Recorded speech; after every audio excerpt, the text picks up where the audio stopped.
22/4/2025 நவமி திதி செவ்வாய்க்கிழமை.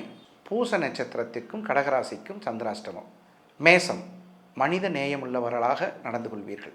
ரிஷபம், உங்களுடைய எழுத்துக்களை பணமாக்கும் தந்திரம் தெரிந்து கொள்வீர்கள். மிதுனராசி என்பர்களுக்கு கற்பனாசக்தி புதிய உத்வேகத்தில் பிறக்கும். கடகராசி என்பர்களுக்கு பயணங்கள் நன்றாக இருக்கும். சிம்மராசி என்பர்களுக்கு திருமண பிரச்சனைகள் தீரும். கன்னிராசி என்பர்களுக்கு உங்களுடைய உழைப்பின் வெற்றியை புரிந்து கொள்வீர்கள். துளாராசி என்பர்களுக்கு இனிதான் நம்ம வாழ போகிறோங்கிற நம்பிக்கை இப்போ தான் பிறக்கும். விருச்சிக ராசி என்பர்களுக்கு வியாபாரத்தில் ரொம்ப நல்லா காசு வரும். தனுசு ராசி என்பர்களுக்கு எல்லோருக்கும் நன்மை செய்யும். உங்களுடைய நல்ல மனசை எல்லாரும் பாராட்டுவாங்க. மகர ராசி என்பர்களுக்கு பணம் சேரும். கும்பராசி என்பர்களுக்கு பணம் செலவாகும். மீனராசி என்பர்களுக்கு இனியும் ஒவ்வொரு நாளும் உங்களுடைய உழைப்பு அதிகமாகி நல்ல முயற்சி செய்து வெற்றி பெறக்கூடிய ஒரு அடித்தளம் இடக்கூடிய நல்ல நாள். மீண்டும் சந்திப்போம்.